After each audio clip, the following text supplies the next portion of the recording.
Hello, everyone, and welcome to another episode of the Indy Real Estate Investing Podcast. I'm your host, Jeremy Tallman, and with me once again today is Paul Linn with our group. Welcome back to the show, Paul. Hey, thanks for having me. I'm glad to be back. I think this is my third time now, so yeah, hopefully I've got some fans now, some raving fans that are starting to love listening to my voice. So yeah. So Paul, you're a buyer's agent within our brokerage group. We've talked about your history here before. You've been with us a long time, then went somewhere else, and now you've been back for a while.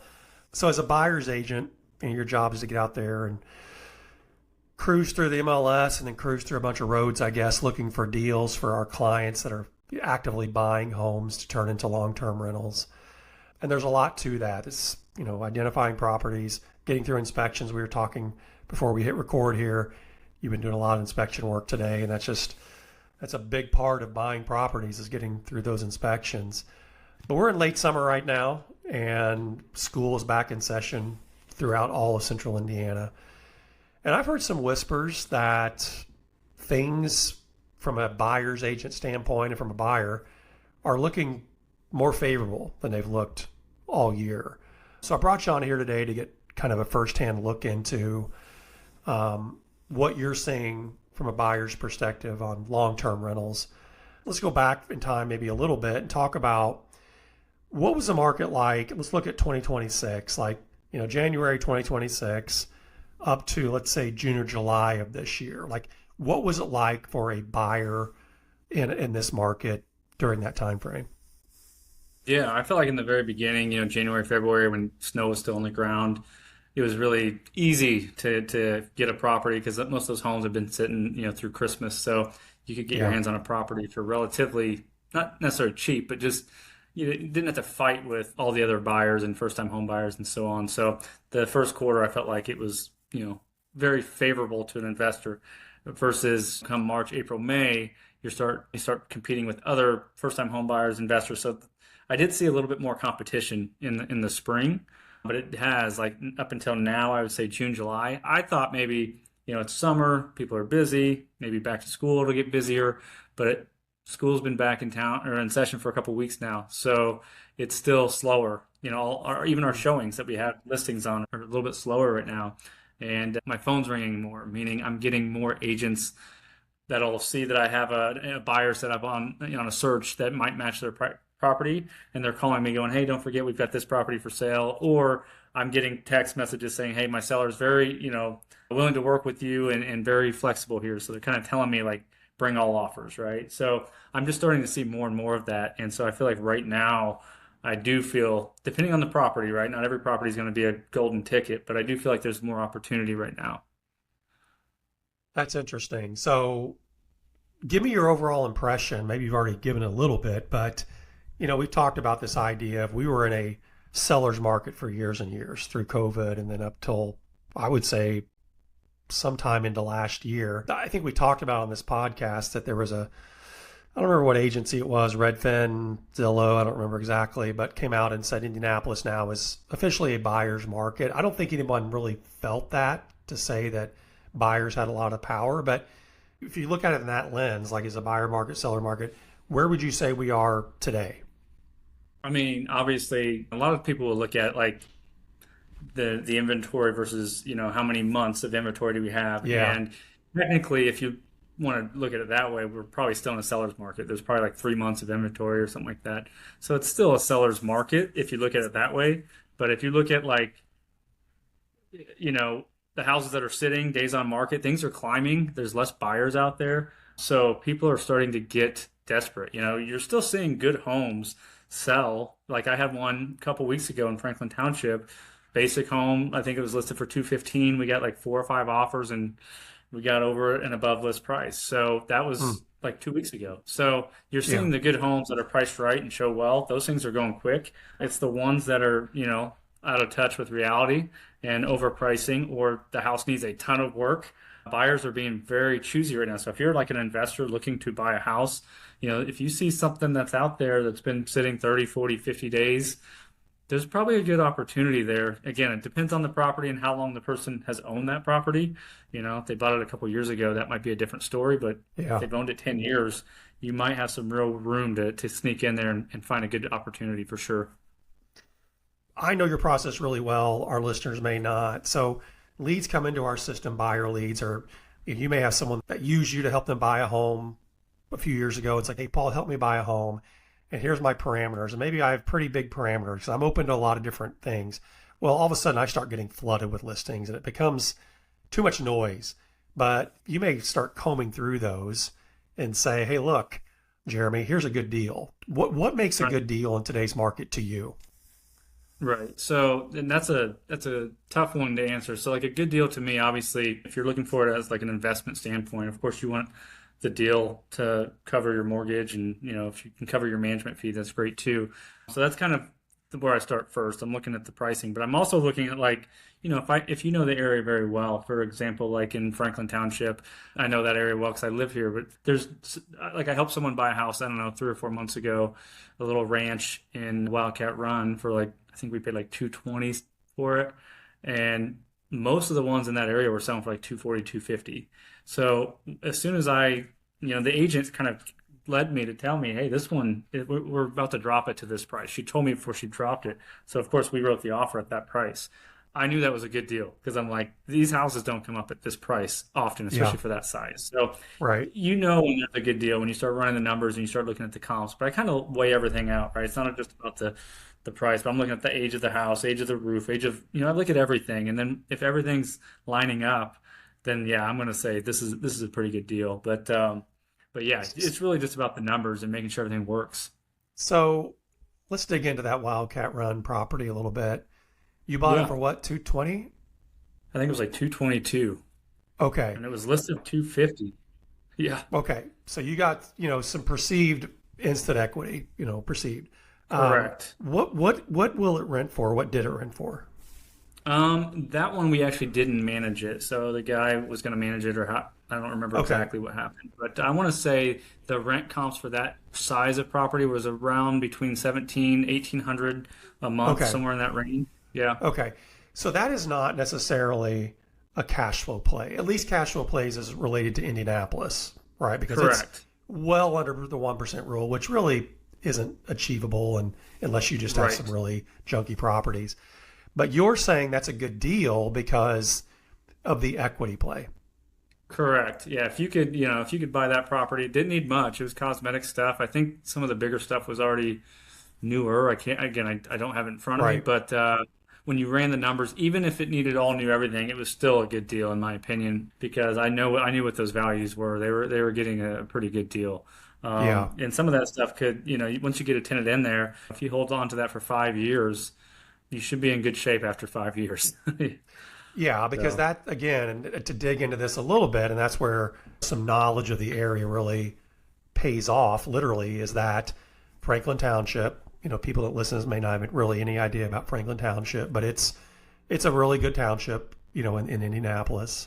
It's got really good schools, and values have really held up and risen over the last few years. So when you look at that, Paul, you're like, there's very little chance this property is going to be worth less down the road. And so it's an equity play, like get in there, have someone pay most of, if not all, your mortgage, and just, it's not a cash flow play. And you just have to understand that going in. But over right. time, you should see some pretty good appreciation on this property and then have a really easy exit, probably on the backside when you're ready to sell it. Exactly. Yeah, I was trying to find the cash in my backyard to go buy it if this guy wasn't going to buy it because I was telling him like this doesn't happen, and I had an agent telling me we're getting ready to drop to this price, so it was almost like she gave me a heads up before she did it, and Wow. so I'm like, let's go ahead and jump on that now, and Yeah. we got it done. So yeah, that was a good deal. So So yeah. let me ask you this. So you said $1,700 $1,800 a month in rent. Hmm. Okay. So if you had a new person coming in that you'd never worked with, that didn't know any townships in Indianapolis, and you presented this deal to them saying, "Hey, look, this is a great deal. You can get this for 222,000 and you can rent it between 17 and $1,800. what's going to be the objection there? There's probably people they're listening in their car or whatever right now saying that doesn't sound like a very good deal to me. Just knowing those two numbers, right? So Yeah. is that going to be a big objection you get? Just, hey, look, that doesn't cash flow well enough for me. Yeah, again, it depends on the buyer and their needs. Some people that I'm working with may say, well, I'll just put it down a little bit more, or I'll, whatever. It just depends on the buyer. Some people are really wanting that cash flow. And again, we know that the cash flow is not really existent right now. And what you buy, it's really tough unless you can find a Yeah. really crazy unicorn. It just doesn't exist. So again, it's all about what their goals are. If their goals are cash flow, then yeah, that might not be a good deal to you. But if someone's like, I'm just going to buy and hold it and just let it do its thing, then that's the type of buyer that would, eat that up. Let me put it in this context for you. If you sent that deal, just those two numbers, to 10 buyers, how many would be interested in maybe writing an offer? I'm just curious, just based on those two numbers. I would say probably 6 out of 10. Really? Okay. I would think so, because it depends on the buyer. But if we had already been evaluating properties up until that point, and I sent it to them, that would probably have been one of the better deals that we had in our map at that moment. You know what I mean? But I'm sure when you present that, you layer all that context that you just gave me into the story. Like, hey, this is a township I know really well. Here's historicals on how these properties have performed over the last several years. Yeah. And then it becomes a very safe place, I think, to invest your money, especially when you use leverage, which leads me into my next question is, are interest rates still a thing? They're obviously a thing, but do you hear a lot of people complaining about interest rates? Have we turned that corner? Like, hey, they are what they are, and they're going to probably be that way for a while, and let's just get used to it.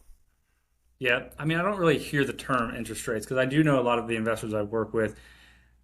I'll send them 2 or 3 lenders. They might have 4, I don't know, but they'll shop around until they get the best rate. Most of them do, but they never tell me, hey, great news, I got this rate or this rate. That doesn't become part of my conversation. We just start running numbers on our end, and they're just looking to see what works and what doesn't work. So, but I don't really have that. That's not a conversation we're having daily today, is the interest rates. They're really just looking for, what's it going to rent for? What are the sales comps? What do you think of the area? And then we kind of plug in the rest to see if it works.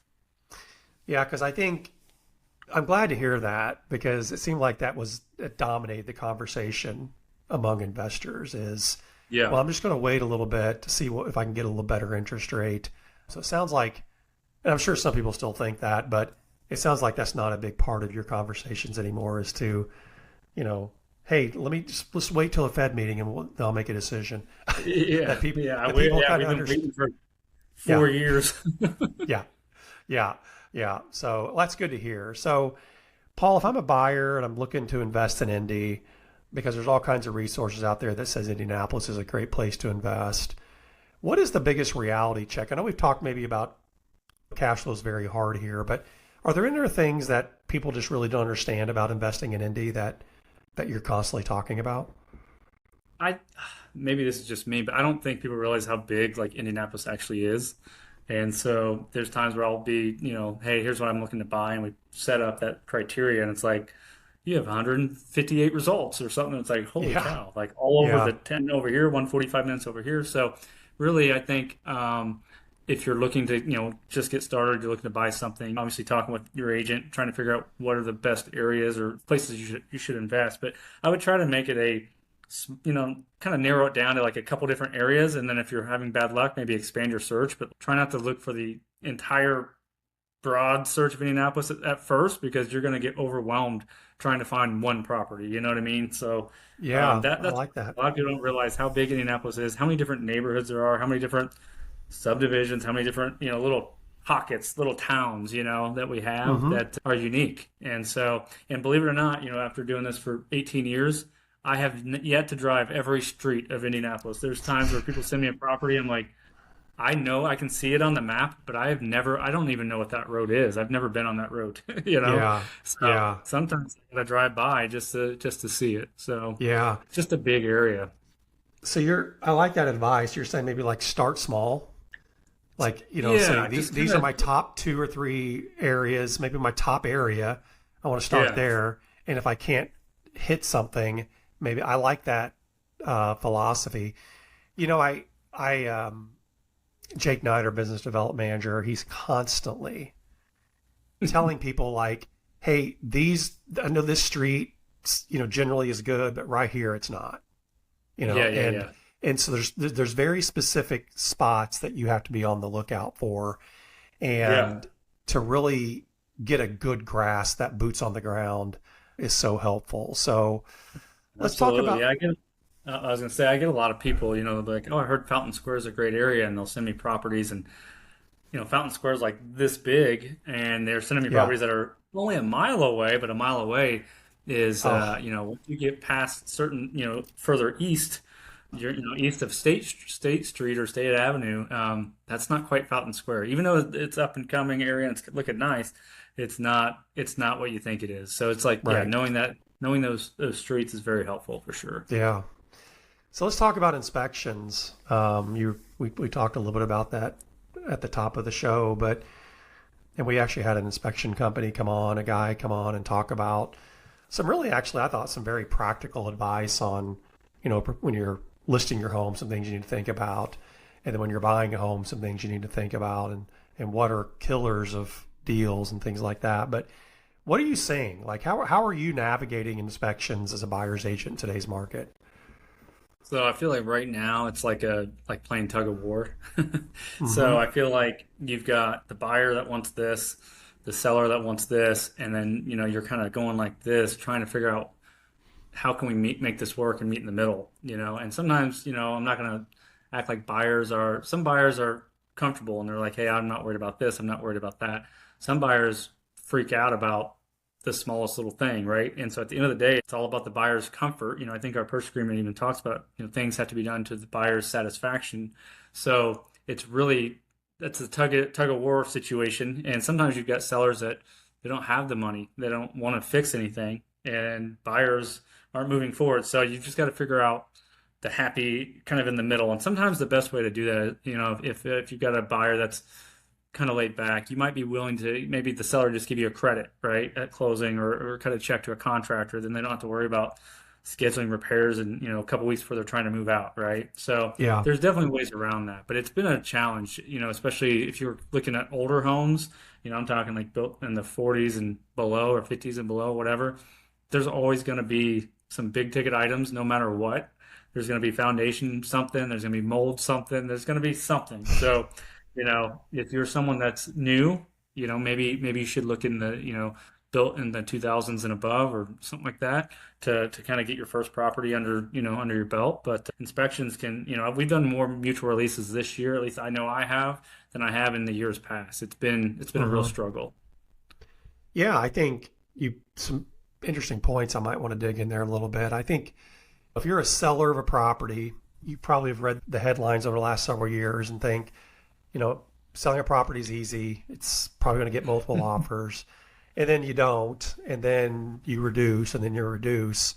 And then the buyer comes at you with a lot of inspection stuff. And, had you Right. sold that property 2 or 3 years prior, you could have gotten more. You probably would have had no inspections really to deal with. But that's just the reality. And I think a lot of sellers, this is my guess, are still in that world of, well, my neighbor didn't have to do this, or I had a friend who sold a while back and they didn't have to go through all this. And there's this power struggle really about who has the power to, what kind of market are we in? And yeah, unfortunately, a lot of deals die here, and it's a struggle. I mean, I know you struggle with it. All agents struggle with inspections. Yeah. So another thing I'm struggling with that is like something will come back on the roof or something will come back on a sewer line or whatever. And so buyer will have it inspected. Inspector calls it out. Buyer will call XYZ Plumbing or XYZ Roofing. XYZ Roofing says it needs a new roof. So then the seller calls their roofer and they say the roof's fine. It only needs Yeah, this. Well, then who's right? Who's wrong? right. You know what I mean? If the seller thinks they're right and the buyer thinks they're right, well, then again, how do you meet in the middle? And Yeah, it becomes a real challenge. yeah. That's those are difficult circumstances, no doubt. All right, Paul. Let's talk about some deals. Give me, a couple of examples of deals on the market right now. Again, don't get let's not get too specific and give them street names, but like tell us what you're seeing that you say, hey, I think this works and why.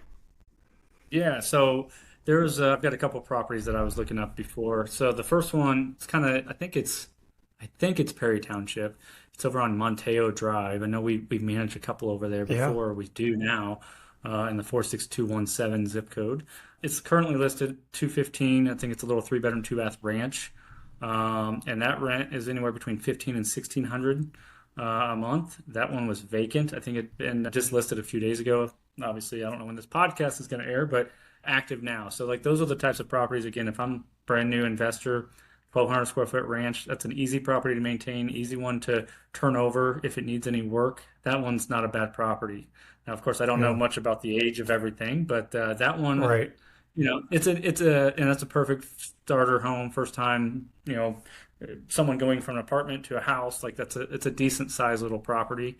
And those are good schools over there. So you should be able to attract hopefully a long-term tenant.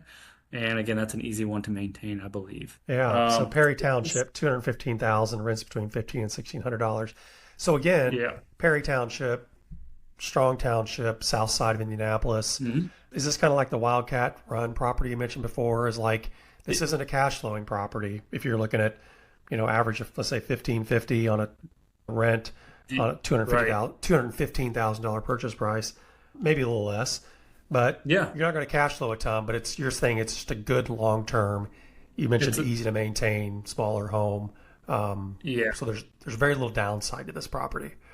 Yeah, because there's not a whole lot out there right now in the market that's at 200 or 215. Once you get below that 200, that's when you're getting into those older homes. So like again, I feel Right. like this is safe safe bet. And again, a couple years ago, this house was probably selling for 230, 240. Not that the market Wow. dropped this much, but when people were overpaying and in bidding wars, this home was probably selling at minimum 225. So I felt like that price was pretty good. Yeah. Okay. What's next?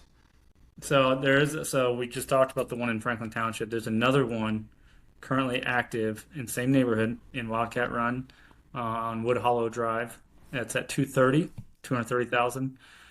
And they started at like 250. It's been 40 days on the market. That one is like again 17, $1,800 a month, so it's close to that one that we just talked about. Yeah. And again, I don't know, I haven't toured the property, but I used to live in the neighborhood for like 5 years, and so it's a really big neighborhood, good rental neighborhood, and a lot of long-term tenants over there. So again, that would be one. It's been 40 days on market. So again, not saying give them the lowest offer you can get, but there's probably some room here if the seller is, if they are somewhat motivated, that would be the one. Yeah. And these are, and maybe for context, I don't know if this helps or hurts, but these are Hmm. the types of homes that the big national REITs just bought Hmm. in mass, right? They were buying these homes like crazy. And that Right. buying has stopped. I mean, I think there's some still out there buying, but generally speaking, a lot of these REITs now they're net sellers. If you look at it year over year, how Hmm. they're operating. So these are just again, these are safe. There's a reason why the REITs. These aren't dumb people. They're typically run by very smart people who run, a lot of data and statistics on returns and downside potential, limiting downside. These are homes that seem like a very safe place to put your money long term because it's hard. I guess it's hard to go wrong with these investments unless you just have a catastrophic event. Right. Absolutely. I mean, this one here, like I said, it's a ranch, no crawl space, no basement, not 100 years Yeah, old yet. So, and the high school is literally right across the street. It's a good long term buy and hold long term for sure. yeah, that's good stuff. So Paul, let's end it on this. What's one piece of advice that you'd give investors that are trying to find a good deal? They're like, I want the 1% rule, or I've heard Indianapolis is a Yeah. cash flow market, and you're just like, you have a reality check with them. Like, what's the one piece of advice you give that seems to resonate with people today to get them to pull the trigger and become an investor? Yeah, I would say don't chase the cheapest house because I Yeah, get some people that'll send me stuff. And, that's great if you want to go buy a 150,000 home and fix it up and all that stuff. But repairs are getting expensive, rehab's getting expensive. It's hard to make numbers work. And so when you're trying to find that cheap house because you think, oh, I can get this for this and rent it for this, I feel like that's going to cause you more headaches down the road. So, and at some point as an investor, I have these calls with people and I'll talk to them in January and February, then they kind of die down and they come back June, July. I've got some people that have kind of came back in my text messages this past week. And so they're kind of coming back to it. And I think, they're starting to realize, okay, this is the market. I need to make a move at some point. You've got to do something. Like sitting here and evaluating, like you're not going to do anything. Like you just got to make a move at some point and just trust that who you're working with is going to work, help you in your best interest. They're going to give you the right data that you need. And at some point you just got to make that move. Otherwise, the longer you wait, it's going to get harder. Yeah, that's true. I've said this so many times, I'll say it again, is you can always find a reason not to invest. Right. You can always find a reason. There's never like the perfect circumstances all just come together and go, ooh, this is it. That's not going to happen. If you're waiting for that, you may never buy. So you've given a couple of good examples, I think, of properties that make sense. They're probably not going to be around by the time people listen to this podcast, but you're saying you're seeing more of these and there's more opportunities out there. So if it's not these two, it could be something down the road that's likely going to hit as we get into our slower season. Yeah, absolutely. And I'm seeing too, like, if you structure the deal right, you're getting sellers. Like I had just recently get $10,000 in closing costs paid for a client of mine. Yeah. And so he, that's what he needed and they accepted it. And we get another property here in Franklin Township and he's pretty excited about that. So again, if you find the right property, you structure it right, things could work into your favor for sure. Yeah. Well, Paul, I appreciate you coming on here. Oh yeah. Thanks for having me. Yeah.